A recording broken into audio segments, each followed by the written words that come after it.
Hello everyone, this is Hoop from wintertrekking.com. I'm in my solo hot tent right now at about minus 15 degrees Celsius outside with the wind howling, and I thought I'd show you around the inside of the hot tent here. This is my wood stove. It's the first time I've used it. It's the small stove that Snowtrekker tent sells. It's 10 by 10 by about 19 inches long, and it's cranking out a really good heat supply. There's my wood supply. I had it stacked last night. It's the morning right now when I'm shooting this, and it's dried nicely by the wood stove with a nice space in between there for safety so the wood doesn't catch on fire. Over there behind the pot set there was my kindling pile. I had a big kindling bundle ready for the startup of the stove this morning with birch bark and everything, so it got me started with those splits.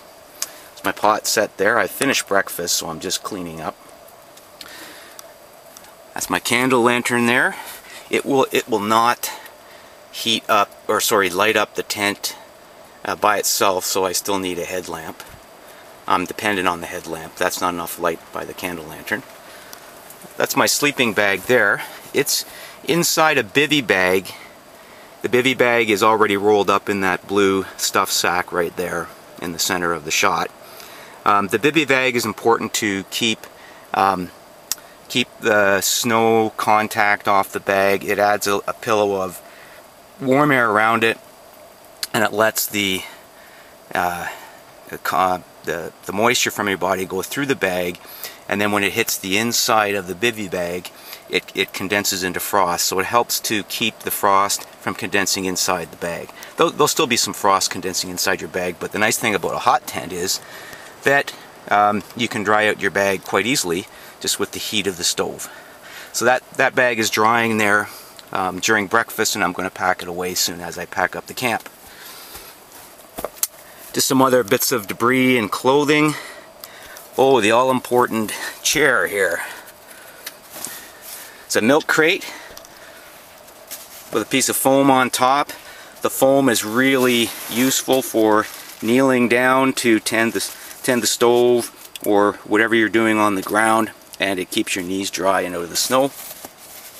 Well, you might notice also that the floor of the tent here has been lined with spruce and balsam boughs.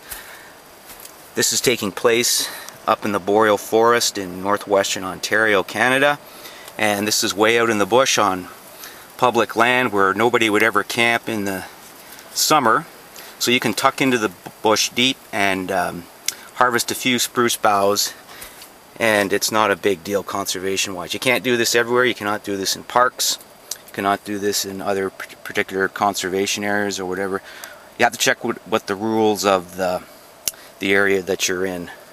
But this is way out in the bush where nobody would ever go in the summer, and it's a disturbance-driven ecosystem. The bugs are chewing it, the wind's blowing trees down, we have forest fires all the time, so in the big scheme of things it's not a huge deal. So back to the other corner. So this is my food bag and pot bag there, getting ready to pack up to go. Another benefit of hot tenting is that you can dry stuff quite effectively. Those are my ski boots that were drying last night. I'll be ski hauling if I can. We've had a lot of snow. The slush has come up on the lakes. The lake I'm camping on, and I'm not sure I'll be able to ski haul even with my wide backcountry skis, so I may have to use my snowshoes. There's my day gloves that are drying and are bone dry right now, ready to be used today.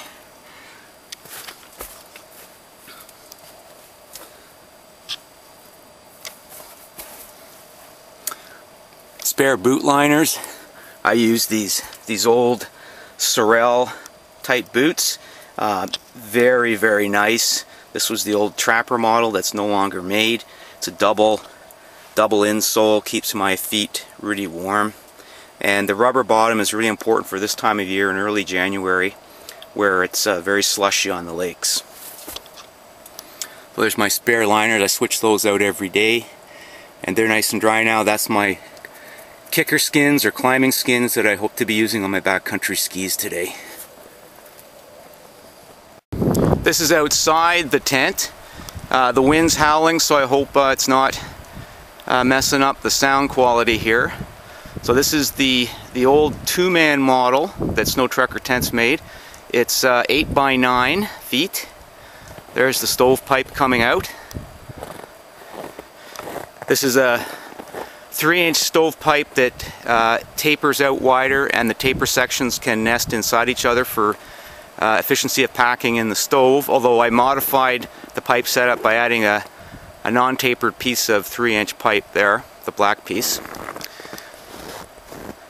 It's been snowing overnight, not heavily snowing.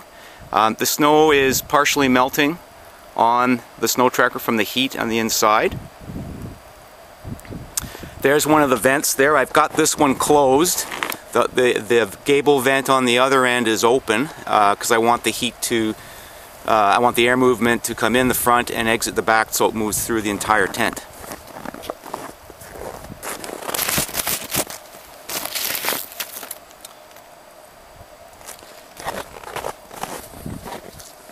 It's got 4 guy outs, I should say. One on each side and one on the back. And under the wood pile here on the outside, you can't see it, but there's another little guy out that pulls this part of the tent away from the stove so you can stack your wood inside.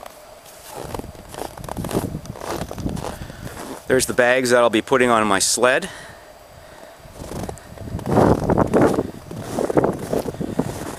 And my sled, or a toboggan, is buried under snow. We came in here, this is day 4 for me. My buddies left yesterday and I'm solo now, and it got covered in about 8 inches of snow. So I'm going to have to dig that out and scrape the frost off it before I start trekking with it.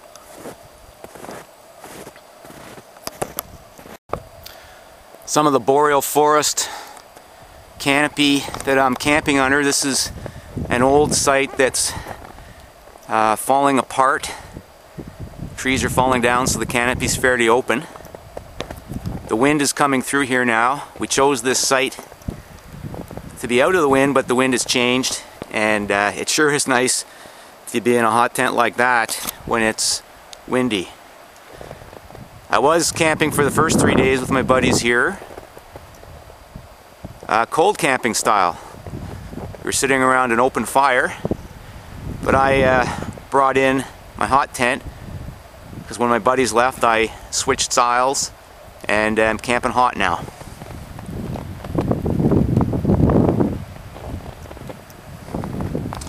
So back inside the tent.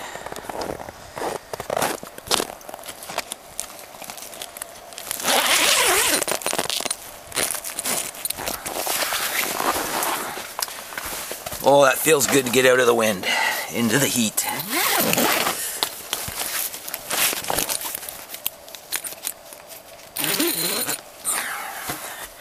Oh yeah.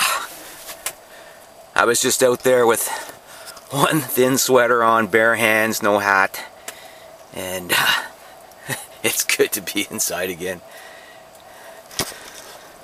Well, that's it. That's my first ever video that I've shot, and probably made a mess of it. Too long, talked too long, but hope to do a lot more in the future. Look forward to your comments, suggestions, and helpful hints. So this is Hoop from wintertrekking.com. See you out there. Bye.